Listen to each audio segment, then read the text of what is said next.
तो आज हम नए चैप्टर विलयन की शुरुआत करेंगे।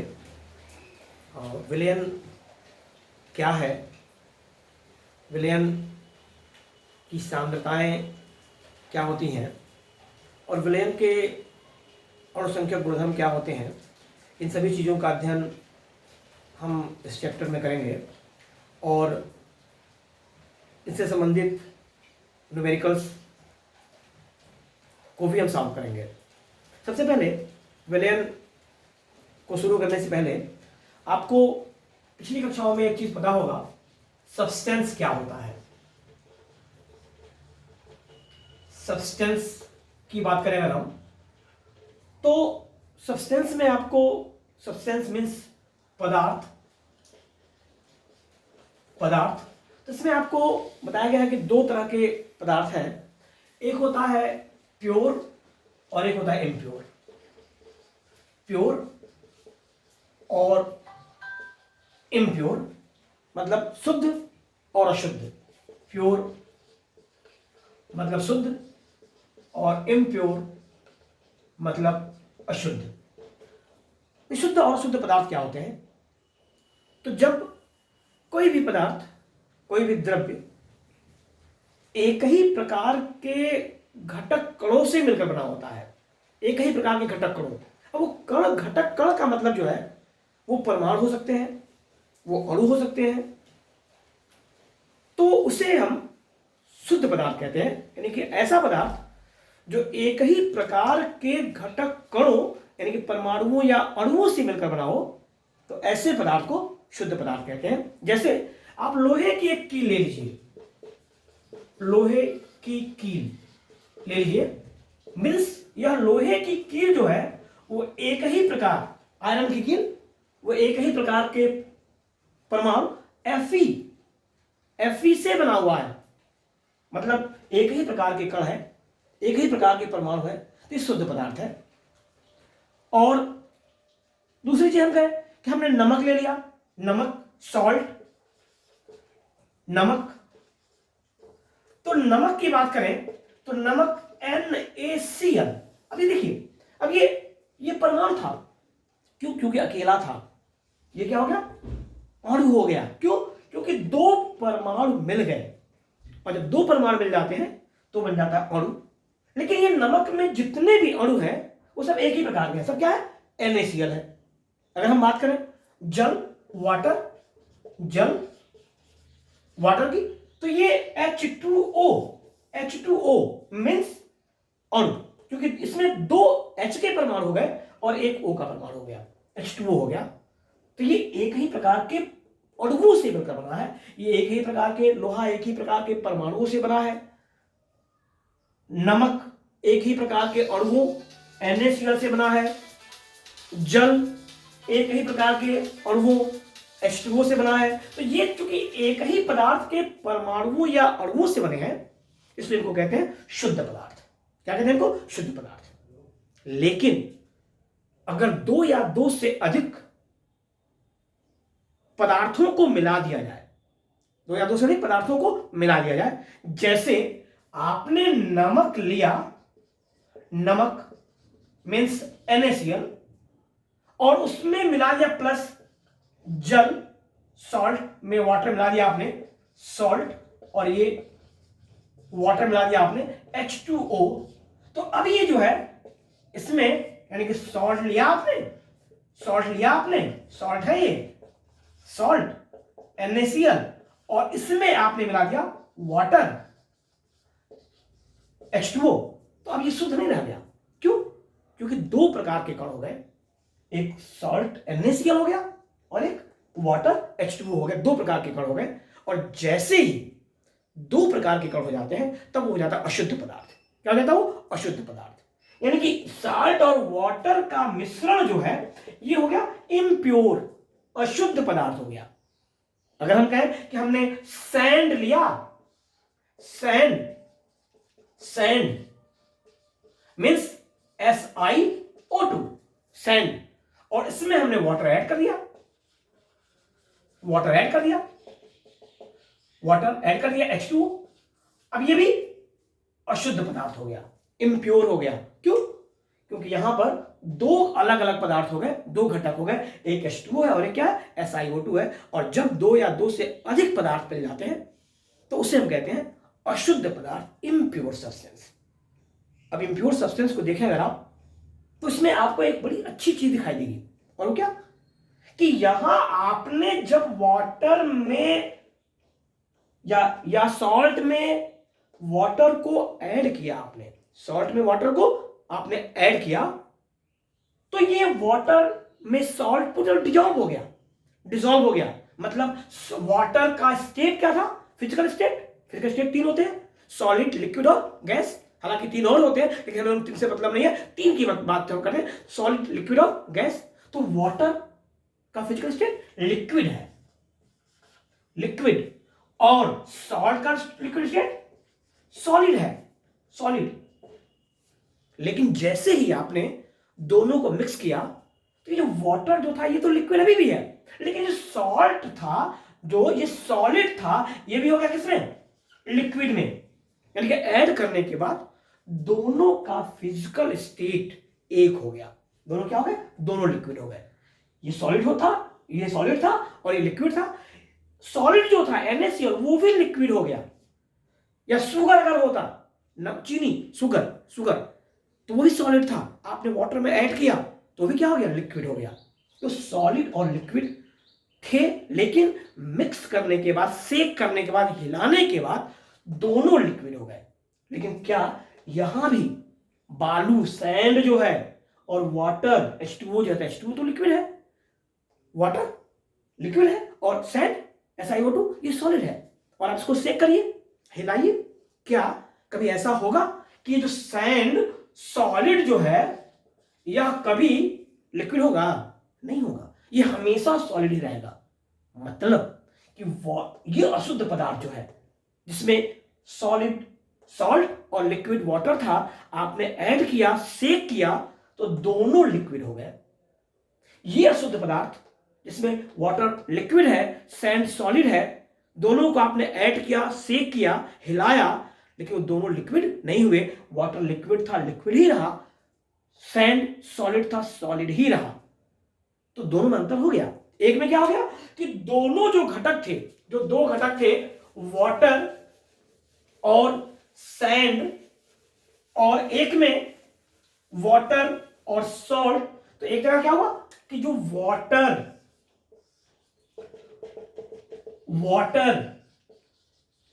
और इसमें ऐड किया गया सैंड, तो ये है लिक्विड, ये है सॉलिड, ये सॉलिड से सॉलिड ही रहा। लेकिन दूसरा हमने कहा, सेकेंड शर्त हमने कहा, सेकेंड कंडीशन, ये वाटर और ये इसमें आपने मिलाया सॉल्ट, सॉल्ट ये था लिक्विड और ये क्या था, सॉल्ट, सॉलिड, सॉलिड। क्या हुआ, कुछ देर बाद ये सॉलिड से यह भी क्या हो गया, लिक्विड में चेंज हो गया, सॉलिड से लिक्विड में चेंज हो गया। तो यहां दोनों घटकों की अवस्थाएं डिफरेंट है। क्या है, डिफरेंट है। एक लिक्विड है और एक क्या है, सॉलिड है। तो जब किसी पदार्थ में दो या दो से अधिक घटक हो, जैसे यहां कितने घटक हो, दो घटक, एक वाटर और एक सैंड, दो या दो से अधिक घटक हो और दोनों घटकों की भौतिक अवस्थाएं समान न हो, सिमिलर न हो, तो उसे कहते हैं हेट्रोजीनियस। क्या कहते हैं उसको, हेट्रोजीनियस, विषमांगी, हेट्रोजीनियस,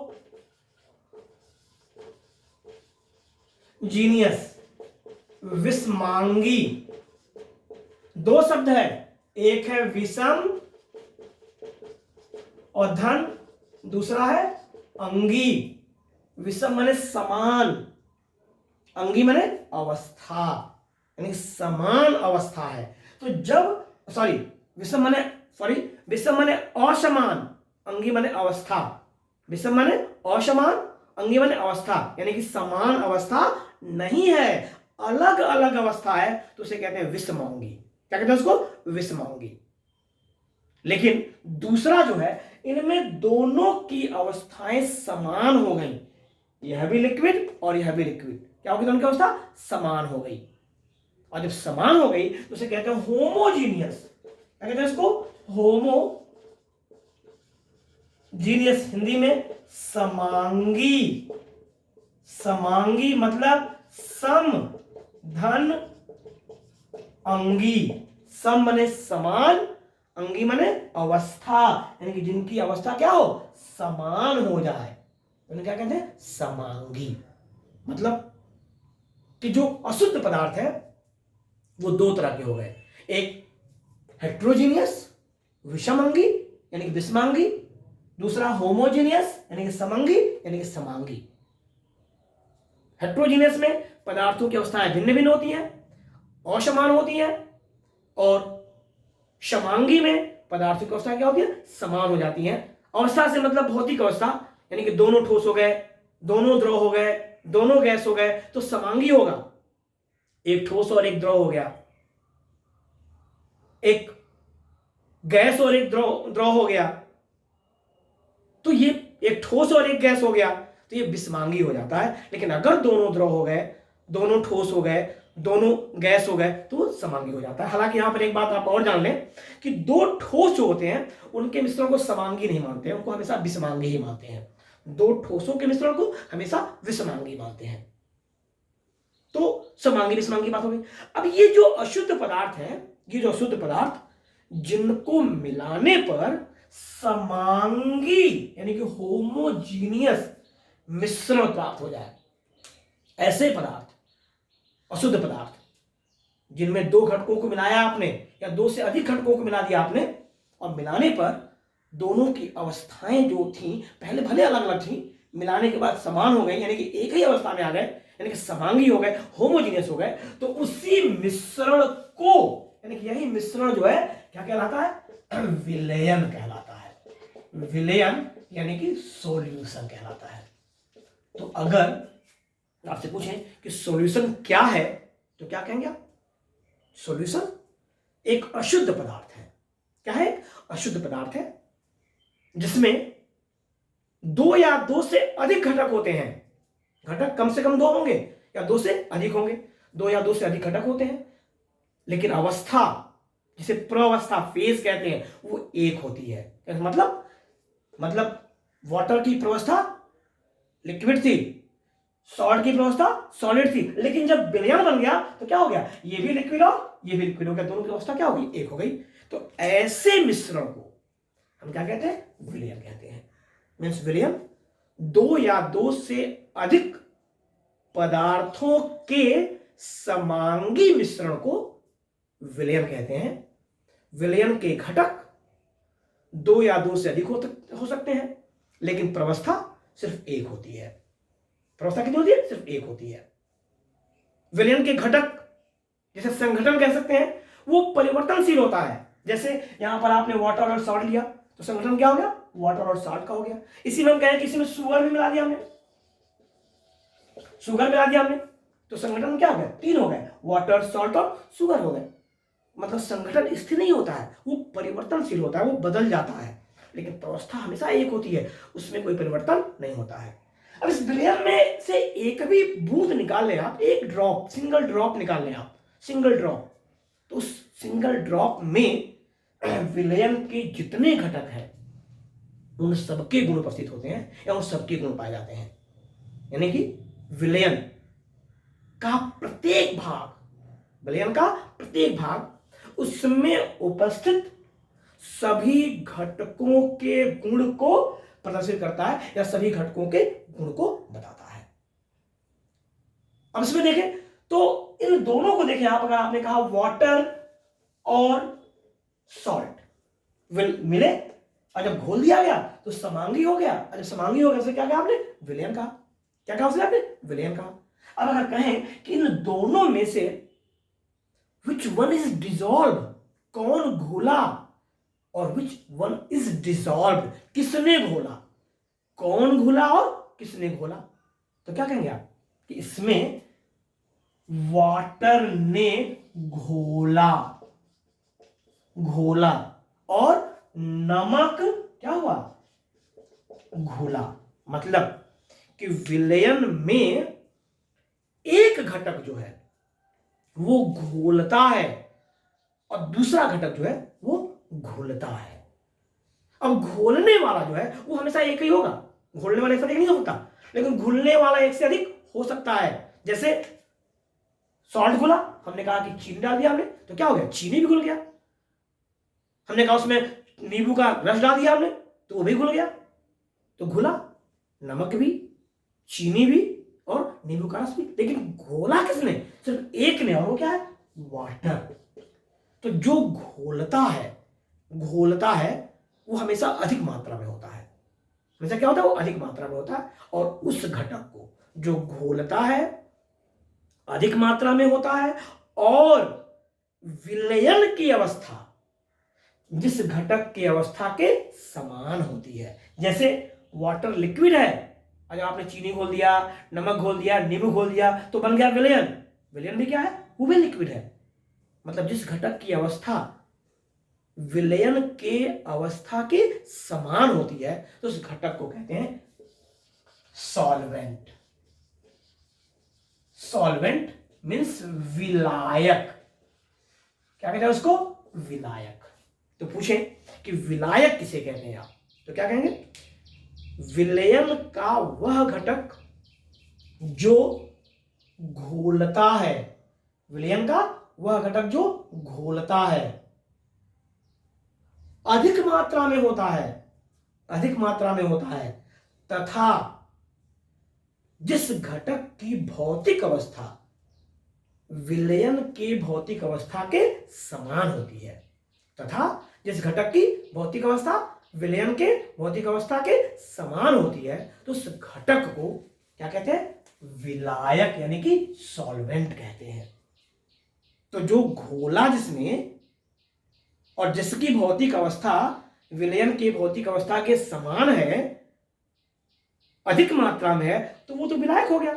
तो बाकी जो घुल गए, जैसे नमक घुल गया, या चीनी डाला हमने तो चीनी घुल गया, या नींबू का रस डाला हमने तो नींबू का रस घुल गया, तो वो घटक क्या होता है, तो उस घटक क्या कहते हैं, तो जो घुला उसे कहते हैं विलेय, सॉल्यूट।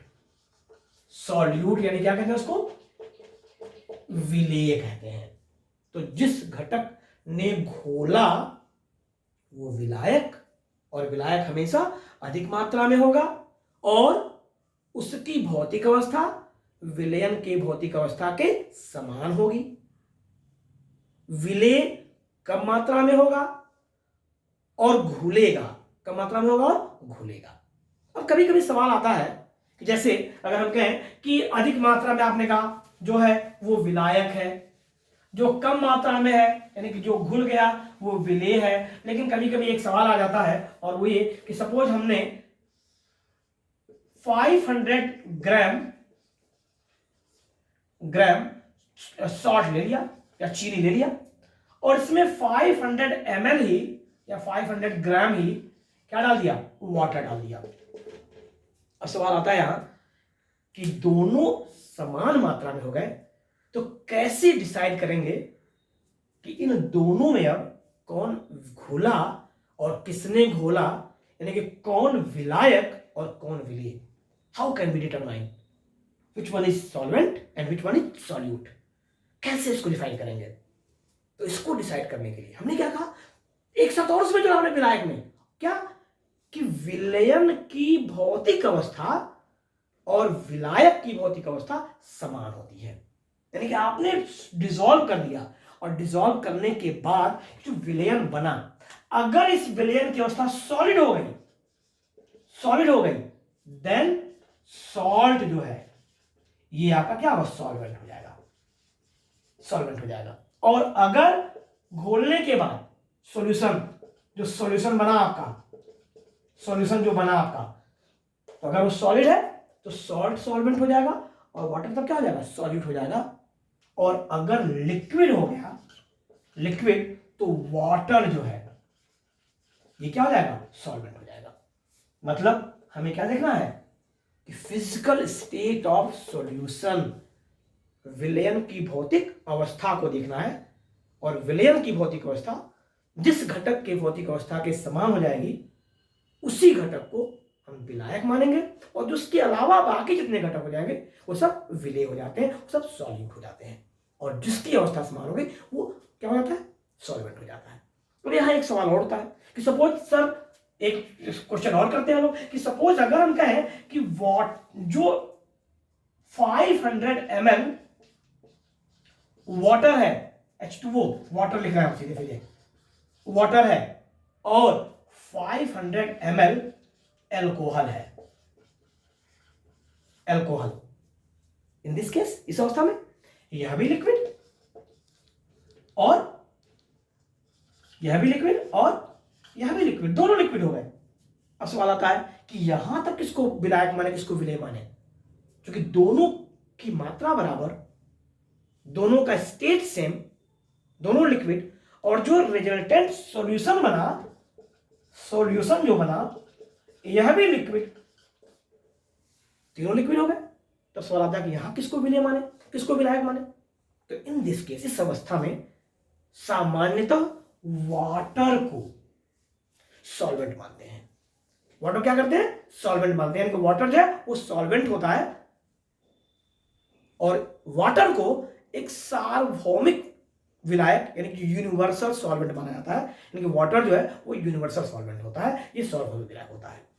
तो विलेय और विलायक क्या हो गया, विलेय जो घुला जिसकी मात्रा कम है, विलायक जिसने घोला जिसकी मात्रा अधिक है, और जिसकी भौतिक अवस्था विलयन की भौतिक अवस्था के समान है, तो विलायक हो गया, और उसके अलावा जितने हो गए क्या हो गए, विलेय हो गए। तो आपने कहा कि वाटर हमने लिया, ध्यान दीजिएगा, समझेंगे आप। अगली चीज कि वाटर आपने लिया, वाटर यानी कि सॉल्वेंट, दैट इज वाटर, और किसी स्थिर ताप पर, जैसे रूम टेम्परेचर है इस समय जो भी ताप है उसी तापमान पर हमने इसमें शुगर ऐड करना शुरू किया, शुगर ऐड करना शुरू किया। जब शुगर ऐड करेंगे तो क्या होगा, आपने थोड़ा सा ऐड किया, शुगर डिजॉल्व हो गया, फिर थोड़ा सा ऐड किया, फिर डिजॉल्व हो गया, फिर थोड़ा सा ऐड किया, फिर डिजॉल्व हो गया। तो ऐड करते एक बोरा ऐड हो जाएगा, डिजॉल्व होगा, नहीं होगा। निश्चित रूप से जब आप थोड़ा थोड़ा ऐड करते जाएंगे तो ऐड करते करते एक समय ऐसा आएगा जब शुगर यानी कि सॉल्यूट, शुगर मतलब सॉल्यूट, विलेय, और ये क्या है, सॉल्वेंट वाटर यानी कि विलायक। तो ये जो विलेय है, शुगर जो है, इसको आपने ऐड करना शुरू किया तो एक समय ऐसा आया जब इसका डिसॉल्व होना, इसका घुलना बंद हो गया। क्या हो गया, बंद हो गया। और उस अवस्था को जैसे ही सॉल्यूट का डिसॉल्व होना, विलेय का डिसॉल्व होना रुक जाए, बंद हो जाए, तो विलयन की एक अवस्था प्राप्त हो जाती है, एंड उस अवस्था को कहते हैं सैचुरेटेड सॉल्यूशन यानी कि संतृप्त विलयन। सैचुरेटेड सॉल्यूशन मतलब संतृप्त विलयन। तो संतृप्त विलयन पूछे आपसे कि संतृप्त विलयन किसे कहते हैं, तो क्या कहेंगे कि विलयन स्थिर ताप पर विलयन की वह अवस्था जिसमें और अधिक विलेय पदार्थ न घोला जा सके, यानी कि विलेय का घुलना रुक जाए, विलेय का घुलना क्या हो जाए, रुक जाए, तो विलयन की उस अवस्था को संतृप्त विलयन कहते हैं, या विलयन की वह अवस्था जो है संतृप्त विलयन या सैचुरेटेड सॉल्यूशन कहलाता है। अब अगर हम कहें कि सैचुरेट हो गया, ये संतृप्त हो गया, और इसको गर्म कर दें, हम थोड़ा सा हीट कर दें, तो क्या होगा, जब हीट करेंगे जैसे ही, तो इसमें शुगर और डिजॉल्व होने लगेगा। क्या होगा, और डिजॉल्व होने लगेगा। लेकिन कुछ समय बाद फिर ऐसा होगा कि शुगर यानी कि सॉल्यूट जो है, विलेय जो है, उसका घुलना बंद हो जाएगा। यानी कि निश्चित ताप पर विलेय की अब और अधिक मात्रा नहीं घुल सकते, और उसमें, उस विलयन में संतृप्त करने के लिए जितनी मात्रा चाहिए थी उससे भी ज्यादा घुल गया है, तब उसे कहते हैं super saturated solution. Super saturated solution, अति संतृप्त विलयन कहते हैं उसको। क्या कहते हैं? अति संतृप्त विलयन कहते हैं। तो पूछे आपसे कि अति संतृप्त विलयन किसे कहते हैं, या सुपर सेचुरेटेड सॉल्यूशन क्या होता है, तो क्या कहेंगे आप कि निश्चित ताप पर किसी विलयन में उसको संतृप्त करने के लिए आवश्यक मात्रा से, निश्चित ताप पर किसी विलयन में उसको संतृप्त करने के लिए आवश्यक मात्रा से अधिक मात्रा में विलेय सॉल्यूट उपस्थित होता है तो उसे संतृप्त विलयन कहते हैं। यानी कोई विलयन क्या कहलाता है? सुपर सैचुरेटेड सॉल्यूशन, अति संतृप्त विलयन कहलाता है। संतृप्त करने के लिए आवश्यक मात्रा से अधिक मात्रा में विलेय उपस्थित होता है तो उसे अति संतृप्त विलयन, सुपर सैचुरेटेड सॉल्यूशन कहते हैं। तो संतृप्त विलयन क्या हो गया? संतृप्त विलयन स्थिर ताप पर किसी विलयन की वह अवस्था जिसमें विलेय की और अधिक मात्रा नहीं घोली जा सकती, विलेय की और अधिक मात्रा नहीं घोली जा सकती तो उसे संतृप्त विलयन कहते हैं। तो क्या है अति संतृप्त विलयन? तो क्या कहेंगे? निश्चित ताप पर किसी विलयन की वह अवस्था जिसमें उसको संतृप्त करने के लिए आवश्यक मात्रा से अधिक मात्रा में विलेय उपस्थित होता है। आवश्यक मात्रा से अधिक मात्रा में विलेय उपस्थित होता है उसे अति संतृप्त विलयन यानी कि सुपर सैचुरेटेड विलयन कहते हैं, सॉल्यूशन कहते हैं। ठीक है, फिर देखिए अब एक तो ये संतृप्त हो गया, असंतृप्त हो गया, लेकिन एक टाइप और एक तरह से विलयन को डिफाइन करेंगे हम। कैसे? ध्यान दीजिएगा, समझेंगे? अगर हम कहें कि एक ये फ्लास्क बीकर, दूसरा ये बीकर, इसमें 100 ml water that is solvent कितना 100 ml, इसमें भी वाटर दैट इज सॉल्वेंट कितना 100 ml, इसमें हमने सॉल्यूट सपोज शुगर है या सॉल्ट है, घोल दिया हमने 5 ग्राम घोल दिया हमने। इसमें हमने सॉल्ट यानी कि सॉल्यूट घोल दिया हमने कितना 10 ग्राम। ध्यान दीजिएगा, दोनों सॉल्यूशन बन गए और न तो ये संतृप्त हुआ ना ये संतृप्त हुआ। सॉल्वेंट की मात्रा दोनों में बराबर है, 100 ml। इसमें सॉल्यूट कितना घुला 5 ग्राम, इसमें सॉल्यूट कितना घुला 10 ग्राम। ठीक है, 10 ग्राम। तो यानी कि इसमें विलयन के निश्चित आयतन में इसमें विलेय की मात्रा कम है और इसमें क्या होगी विलेय की मात्रा अधिक हो गई। तो जिसमें विलेय की मात्रा कम हो जाती है यानी कि विलयन के निश्चित आयतन में जिसमें विलेय की मात्रा कम होती है उसे कहते हैं डाइल्यूट सॉल्यूशन। डाइल्यूट सॉल्यूशन तनु विलयन, और जिसमें विलेय की मात्रा अधिक हो जाती है, अपेक्षाकृत अधिक हो जाती है, उसे कहते हैं कंसंट्रेट सॉल्यूशन। कंसंट्रेट सॉल्यूशन सांद्र विलयन। सांद्र विलयन। तो एक क्या हो गया तनु विलयन और एक क्या हो गया सांद्र विलयन। तनु विलयन क्या हो गया? तो जिसमें विलयन को संतृप्त तनु विलयन जिसमें विलेय की मात्रा अपेक्षाकृत कम हो, विलयन के निश्चित आयतन में विलेय की मात्रा अपेक्षाकृत कम हो तो उसे कहते हैं तनु विलयन, और जिसमें विलेय की मात्रा अपेक्षाकृत अधिक हो उसे कहते हैं सांद्र विलयन वो क्या कहलाता है? शांत विलयन कहलाता है। अब ध्यान दीजिएगा, विलयन के निश्चित आयतन में, हमने कहा विलयन के निश्चित आयतन में जिसमें विलेय की मात्रा कम है वो तनु विलयन हो गया, और जिसमें विलेय की मात्रा अधिक है वो क्या हो गया? सांद्र विलयन हो गया। यानी कि विलयन के निश्चित आयतन में कुछ विलेय घुला हुआ है, कुछ विलेय उपस्थित है, और इसी को जिसमें विलयन के निश्चित आयतन या निश्चित मात्रा में विलेय की कुछ मात्रा घुली हुई है या विलेय कुछ उपस्थित है, तो उसी को एक शब्द से जानते हैं। वो शब्द क्या? सांद्रता, कंसंट्रेशन। कंसंट्रेशन, TRATION, कंसंट्रेशन को मैं सांद्रता किसे कहते हैं? तो क्या कहेंगे आप?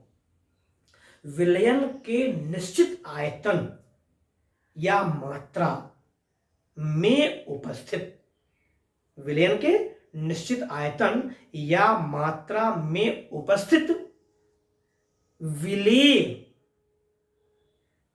की मात्रा को, विलेय की मात्रा को क्या कहते हैं? सांद्रता कहते हैं, कंसंट्रेशन कहते हैं। अब ये कंसंट्रेशन जो है कैसे व्यक्त करेंगे? अब जिसकी सांद्रता अधिक है वो सांद्र विलयन हो गया, जिसकी सांद्रता कम है वो तनु विलयन हो गया। तो सांद्रता को व्यक्त कैसे करेंगे? तो सांद्रता को व्यक्त करने के लिए दो तरह की विधियों का प्रयोग करते हैं।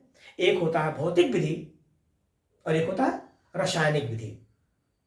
अभी भौतिक विधि क्या है, रासायनिक विधि क्या है, कौन कौन सी पद्धतियां भौतिक विधि में आती हैं, कौन कौन सी पद्धतियां रासायनिक विधि में आती हैं, ये हम अपने अगले वीडियो में पढ़ेंगे, अगले लेक्चर में बताएंगे। ठीक है, thank you, it's all right.